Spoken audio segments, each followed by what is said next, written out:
So this is yet another Frenzied Zealbarb, and this guy's name is Dewey. The gear is very similar. I've changed the High Lords. Well, I've used a different High Lords. This one has a Jewel of Fervor to hit better frames under, what's the word, Decrepify, or Holy Freeze. But I believe the charms are exactly the same. Yeah. Switch. The spirit is basically the same. It's better mana than the other one had. Not that it matters. But the difference is, this weapon is Crescent Moon, which has on weapon enhanced damage, as opposed to the Voice of Reason I was using on the other character. I had also originally planned on using Lawbringer on this character, and while you might think that the lack of enhanced damage is why I chose against Lawbringer, it's actually not. I figured Decrepify and the lack of enhanced damage kind of, made up for each other. So it was the Sanctuary aura, in fact, because I didn't want to be zealing against undead that were being knocked back. So we're doing Players 3 runs here, and by runs, what I actually mean is I'm questing through. This is reaching the Hell Hellforge. I would say, as you can see, he mows through things much better, but I haven't actually encountered anything yet.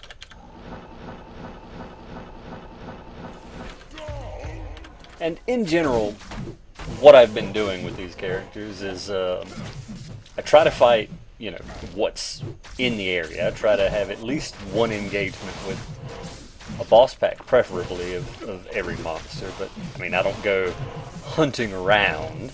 Like, if the exit is right there, I go for the exit. But I'm not just teleporting through. I'm trying to get a good, well, at least a reasonable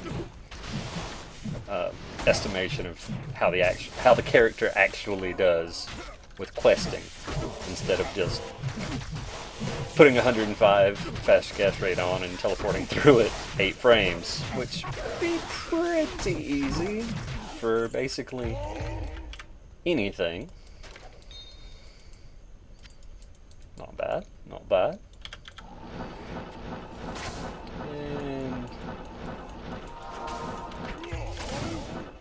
yeah, I kind of figured they were going to be mana burn.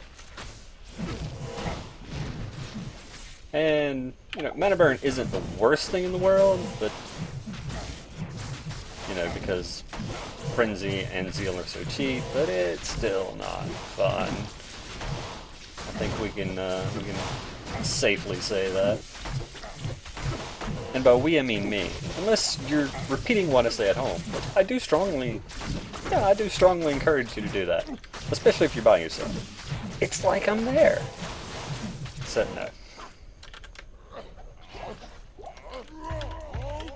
Oh, and that's another thing, another knock against Lawbringer, of course, is that you don't get after Horker value. And, who can turn out after Horker value? Anyone who can, please stay quiet. It's supposed to be a rhetorical question. Apparently that is a very hard to hit waypoint.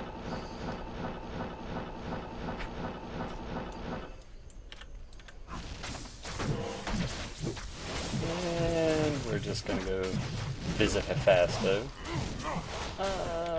Yeah. Yeah, the grotesques have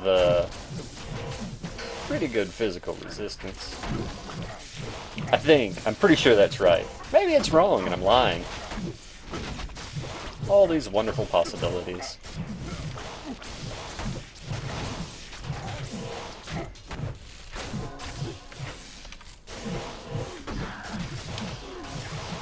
So yeah, I guess if you watch the other video, the one about Huey, where I talk about why I don't like Rift, Crescent Moon, well, not Crescent Moon, but Lawbringer kind of has the same thing going for it. It points in two directions. The difference is, Rift sort of asks you to do two things simultaneously. It wants you to deal physical and elemental damage at the same time, and it wants you to have a way, well, let me put that another way. The tornado by itself isn't anything, right? So either you need a way to help that, or you know, it's not anything. And likewise, you need a way to help the elemental damage. Meanwhile, Lawbringer, it provides the help to physical, and that's what I like about it. The big plus to that word. Yeah, that word. Decrepify. There we go.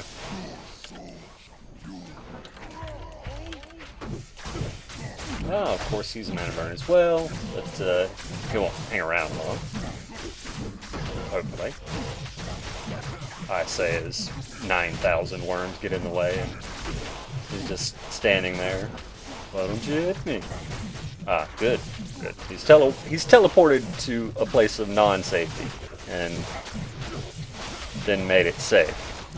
You're a shrewd tactician, Hephaestus. I mean, you're dead, so maybe not that shrewd, but still. I've seen worse. I own mirrors.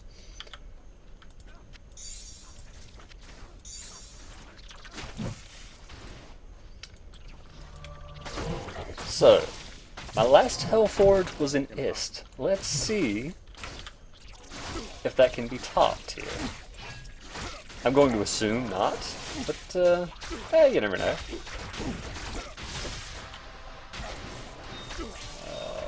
Remember your order. I mean, it doesn't really matter because you can reset it, but the weapon that's first, that is not an Ist.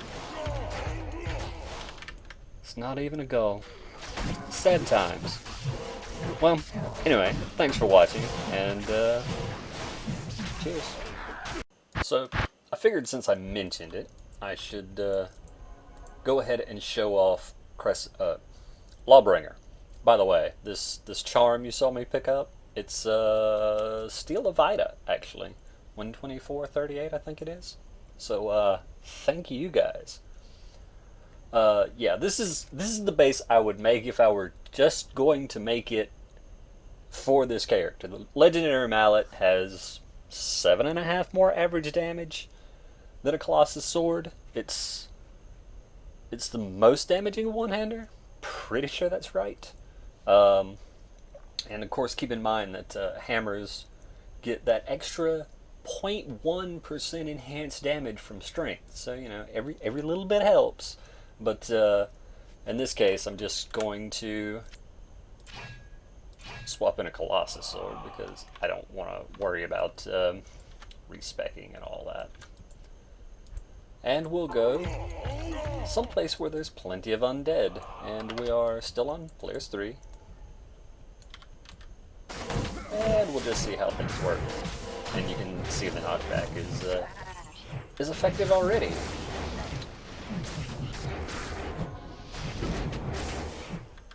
And this is kind of what I was talking about. The knockback is less than ideal when you're Zealing.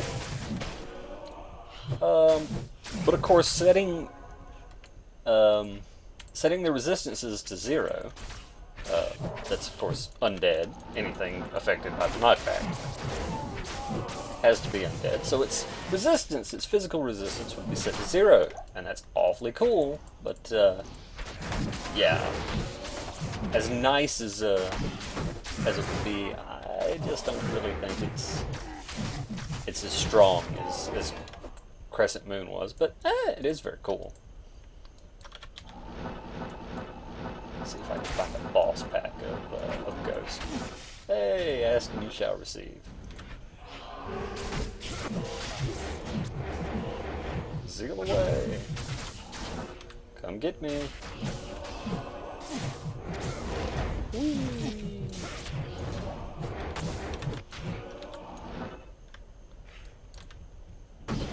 So yeah, I think that's probably good enough. I mean, with what, 2 seconds the cooldown is on the knockback, so there's not a lot of undead that would be terribly rough for you. I mean, it's definitely something that that would be possible. The damage actually isn't too bad.